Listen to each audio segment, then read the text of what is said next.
키맨에게 듣는다. 메리츠증금증권 윤주호 스몰캡 팀장이 전하는 2019년 약진했던 스몰캡 종목과 2020년 유망한 스몰캡 섹터를 분석해본다. 과연 2020년을 책임질 스몰캡은 어떤 것일까? 전체적인 투자 전략을 세워본다.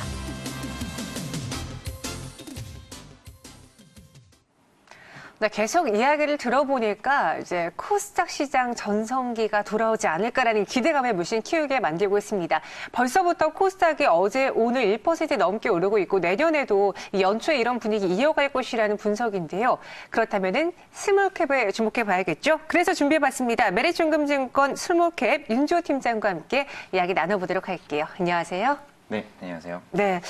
연말 되니까 또 분위기가 이렇게 좋아지게 좀 선물을 주는 것 같은데 2019년에 총정리를 해볼게요. 가장 상승률이 좋았던 스몰캡으로는 어떤 것들이 있을까요? 일단 뭐 여러 가지 업종들 위주로 많이 오르긴 했습니다만 일단 제가 커버하고 있는 것들 중에서 가장 수익률이 좋았던 것들은 바로 폴더블 스마트폰과 이제 OLED 관련 장비주 두 가지였습니다. 그래서 일단은 폴더블 스마트폰 같은 경우에는 이제 2018년도 말부터 조금씩 개화하기 시작해서 사실은 16년도부터 진행은 되고 있었는데 한 2, 3년 동안 프로젝트가 홀딩이 됐었다가 이제 18년 말부터 이제 진행이 되면서 주가 상승률이 올 연내에 굉장히 좋았었고요. OLED 역시 15, 16년도에 굉장히 빅사이클로 투자가 많이 됐었는데 17년, 18년도 투자 가뭄이었다가 올해서부터 이제 투자에 대한 기대감이 나와 있고 본격적인 투자는 이제 연말부터 이제 내년까지 이어질 것으로 생각하고 있습니다. 네, 이 폴더블 폰 또 OLED 관련주에 대해서 이야기해 주셨는데 사실 올 한 해 동안 정말 많은 이슈들이 있었음에도 불구하고 미중 무역 분쟁이라는 가장 큰 이슈가 우리 시장을 움직였거든요. 네. 소형주들은 그 이슈에 어떻게 반응했나요? 일단 중국 익스포저가 큰 업체들은 말 그대로 이제 어느 정도 그 영향을 좀 받은 모습입니다. 네. 근데 이제 제가 말씀드린 이제 신성장 중에 이제 어떻게 보면 스마트폰의 폼팩터가 바뀌는 그런 와중에서 이제 어떻게 보면 기존의 폴더블이나 이제 OLED 같이 장비주 같이 이제 새로운 성장 모멘텀이 있는 종목들은 시장과 상관없이 바텀업으로 계속 오르는 그런 현상을 좀 보였습니다. 그래서 이제 뭐 코스피 소형주가 이제 아무래도 연중으로 보면은 좀 부진한 모습을 보였음에도 불구하고 이제 내년도 기대감이 있는 종목들 위주로 지금은 투자를 압축해가는 게 맞다고 생각되고 있습니다. 아, 내년도 기대되는 종목들 위주로 포트를 예. 좀 압축할 시기다라고 네. 해주셨거든요. 그럼 2019년도 동안 좀 다소 약진했던 스몰캡 혹은 업종들은 어떤 것들이 있을까요? 방금 말씀드렸던 것 중에 이제 뭐 그 통신사들의 이제 5G 캐펙스 때문에 이제 통신 장비주들이 많이 올랐음에도 불구하고 이제 제가 담당하고 있지 않기 때문에 네. 아까 말씀드렸던 폴더블 관련주는 이제 내년까지 계속 지속될 거라고 저는 생각을 좀 하고 있고요. OLED 관련주 역시 YTD로 좀 올랐음에도 불구하고 소재를 하고 있는 덕산, 네오룩사나 ICD 같은 장비 모멘텀이 있는 종목들은 계속 진행되고 있습니다. 네. 특히 폴더블 같은 경우에는 기술적인 부분을 좀 더 초점을 두셔야 되는데 왜 그러냐면 지금 아직까지 실적이 나오지 않고 있습니다. 그래서 일단 제가 뭐 픽곱하기 Q 전략이라고 많이 설명을 자주 드리는데요. 지금 Q에 대한 기대감이 있는 종목들이 이제 오른다라고 보시면 될 것 같습니다. 그래서 핵심적인 기술은 두 가지만 간단하게 말씀드리면 첫 번째로는 UTG, 울트라 틴 글라스라고 해서 이제 유리 커버 글라스가 지금은 이제 많이 알려졌지만 작년 말부터 계속 말씀드렸던 종목들이 있고요. 그래서 네. 관련된 종목으로는 이제 캠트로닉스랑 뉴파워 플라즈마 이 두 가지를 말씀드리고 있고 그다음에 저희가 이제 폴더블이다 보니까 가운데 힌지가 들어가게 됩니다. 그래서 저희가 뭐 한국말로는 경첩이라는 게 있는데 네. 그걸 하고 있는 이제 KH 바텍이 어떻게 보면 폴더블의 대장주라고 보시면 될 것 같습니다. 네, 정말 이야기해주신 이 종목들 최근에 많이 들었던 주가가 많이 올랐던 종목들인데요. 그러면 2020년에도 이대 섹터가 계속 갈 수 있을지 아니면 새로운 섹터가 나타나게 될지 기대되는 탑3 꼽아볼게요. 첫 번째는 무엇일까요? 방금 말씀드렸던 네. 일단 그 첫 번째 폴더블은 계속 유지를 하고 있습니다. 아, 꾸준히요? 네. 네. 그 OLED도 이제 수주가 본격적으로 나왔음에도 불구하고 주가는 좀 반영이 많이 되어 있다라는 생각을 좀 하고 있고요. 그래서 첫 번째는 폴더블 계속 유지를 하고, 그다음에 두 번째 업종으로는 이제 5G 스마트폰 부품주들을 좀 선호하고 있습니다.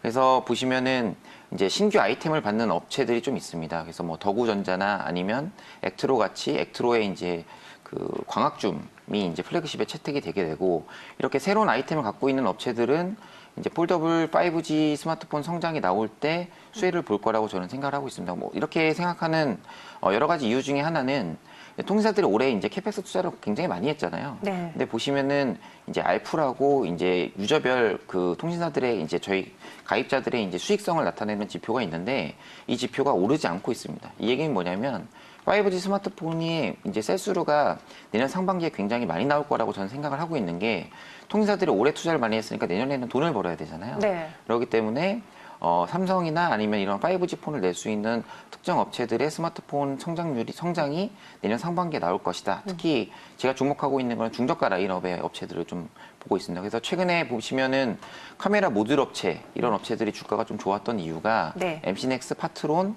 뭐 이런 업체들 좋았던 이유가 이제 아마 이쪽 내년에 대한 기대감이 먼저 반영됐다고 볼 수 있을 것 같고요. 네. 제가 선호하는 종목은 이제 캠시스 최근에 갔다 온 업체인데 요것도 중저가 라인업에 100% 노출되어 있는 업체로서 네. 내년 상반기에 성장률이 나온다면 이제 주가는 좀 안 올라 있는 상황이기 때문에 오를 가능성이 높다라고 저는 생각을 하고 있습니다. 네, 이야기를 들어보니까 뭐 지금 첫 번째, 두 번째 약간 스마트폰 쪽으로 초점 맞추고 있는 것 네, 같은데 제가 그래도 요즘 많이 폴더블 폰 궁금하신 것 같아서 오시는 분들마다 여쭤봤어요. 폴더블 폰이 다 좋은데 가격이 비싸다 보니까 네. 막 너도 사고 나도 사고 많이 사지는 못하잖아요. 그렇기 때문에 이게 정말 수익성이 남다르게 월등하게 나타나 줄까라는 데 의구심을 갖고 있었는데 그 네. 부분은 어떻게 보세요? 그 부분은 일단은 네. 내년도 폴더블 폰의 이제 전망은 지금 폴더블 폰을 가장 앞서 있는 이제 삼성전자만 보시면 될 것 같습니다. 그래서 내년도 가이던스가 이제 600만 대인데 네. 중요한 거는 내후년의 성장까지 땡겨올 가능성이 높다는 거죠. 아, 미리요? 네, 내후년에 이제 한 3천만 대 정도 시장이 보고 있지만 네. 내년 2월에 이제 오픈하게 될 이제 두 번째 폴더블 폰을 보고서 그거에 대한 반응이 좋으면은 시장이 이제 Q에 대한 성장에 대한 기대감은 굉장히 빠르게 올라갈 것입니다. 그리고 실제로 이 업체들이 내년 하반기면 실적이 나올 거거든요. 주가는 사전에 미리 좀 반영한다라고 보시면 될 것 같습니다. 네. 그다음에 폴더블 폰은 230만 원이라 비싸긴 하지만 단가는 계속 내려올 거라고 생각이 좀 들고 있고 그다음에 삼성전자 입장에서는 뭐 230만 원짜리 팔아서 100만 원 이상 나는 굉장히 좋은 수익성을 보여주기 때문에 삼성전자가 알아서 굉장히 드라이브 걸지 않을까 통신사들하고 같이 네. 하지 않을까 생각하고 있습니다. 네, 뭐 잘 분석해서 하겠죠. 네. 그러면요, 그 스마트폰으로 부품으로 봤을 때는 말씀하신 것처럼 카메라 모듈이 있고 요즘 뭐 카메라가 막 3, 4대 많이 들어가다 보니까 네. 모듈 쪽도 중요하고 디스플레이 중요해지고 폴더블 폰과 관련해서 이제 경첩, KH 바텍 이런 여러 가지 섹터들이 있는데 그 중에서 조금 더 수익을 낼 수 있을 만한 섹터를 골라보자면요. 저는 아무래도 폴더블 폰이 10년에 한 번 나오는 사이클이기 때문에 네. 뭐 5G 폰의 성장도 물론 좋긴 합니다만 주가 수익률 측면에서 보면은 특정 업체한테 몰릴 가능성이 높습니다. 왜냐하면 카메라 모듈 업체만 하더라도 저희가 알고 있는 업체들이 MC넥스를 비롯해서 여러 가지 업체가 있는데 네. 폴더블 폰은 지금 삼성이 독점 전략으로 해서 독점 벤더로 한동안 유지될 가능성이 높다라고 보여지고 있습니다. 왜냐하면 그렇게 돼야 이제 기술 유출이 어느 정도 적게 되고 경쟁자들 예를 들어서 화웨이나 아니면 애플 같은 이런 다른 섹터 업체들도 따라올 때 속도가 굉장히 늦어지면 결국 헤게모니는 삼성전자가 가져갈 수밖에 없거든요.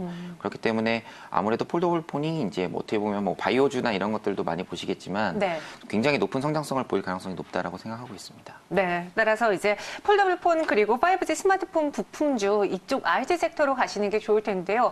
특히나 폴더블이 이제 10년 만의 사이클, 대사이클로 또 나타나고 있는 만큼 수익성이 좋은 것인 만큼 가장 삼성전자와 밀접하게 되어 있는 종목 위주로 한번 접근해 보시는 게 어떨까라는 키워드 주셨고요. 세 번째, 이제 탑3 중에 마지막 세 번째 업종으로는 네. 무엇을 준비해 오셨는지요? 이제 핀테크를 말씀드리고 있습니다. 일단 지금 은행들의 판관 비중이 굉장히 높은 상황이라서 이 판관비를 줄이는 핀테크들은 굉장히 많이 성장할 걸로 좀 보고 있고요. 다만 IT처럼 급격하게 성장하진 않을 것 같지만 그래도 천천히 방향성이 맞을 거라고 저는 생각을 하고 있습니다. 선호하는 종목으로는 이제 PG를 하고 있는 NHN 한국사이버결제와 모바일 보안 솔루션을 하고 있는 아톤이라는 신규 상장 업체를 선호하고 있습니다. 네. 지금 신규 상장주 아톤 이야기해 주셨는데 네, 네. 내년에 신규 상장을 하잖아요. 올해 했습니다. 네. 올해 했습니까? 네, 네, 네. 이 종목의 경우에는 어떤 회사인지 좀 자세히 들어봐야겠어요. 일단 네. 그 모바일 보안 솔루션을 보시면 될 것 같고요. 저희가 네. 스마트폰에 일단 공인인증서 이런 것들이 2015년도에 폐지가 되면서 지금 사설인증서로 바뀌었습니다. 그래서 예전에는 저희가 정부 기관이나 이런 데서 공인인증을 받아서 은행에다 등록하는 그런 프로세스였다면 요즘에는 은행마다 자체적으로 인증서를 발급이 가능하게 됐습니다. 그래서 여러분들 지금 요즘에 보시면은 특정 업체를 거론하기는 좀 그렇지만 간단한 그 간편 인증을 통해서 들어갈 수 있는 어플리케이션이 굉장히 많아지고 있고요. 네. 거기에 보안 솔루션을 이 회사가 이제 AP에다가 소프트웨어를 씹는 기술을 이용해서 그거를 이제 저희가 인증서를 다운받을 때마다 카운팅이 되는 그런 매출 구조를 가지고 있습니다. 네, 2020년 주목할 만한 신규 상장주로는 아톤을 꼽았습니다. 이제 핀테크 산업도 유망하다라고 했잖아요. 같은 맥락 안에서 아톤을 살펴보면 되겠네요. 예, 맞습니다. 네, 알겠습니다. 이렇게 오늘 스몰캡에 대해서 살펴봤고요. 지금까지 윤주호 팀장과 함께했습니다. 고맙습니다. 네, 감사합니다.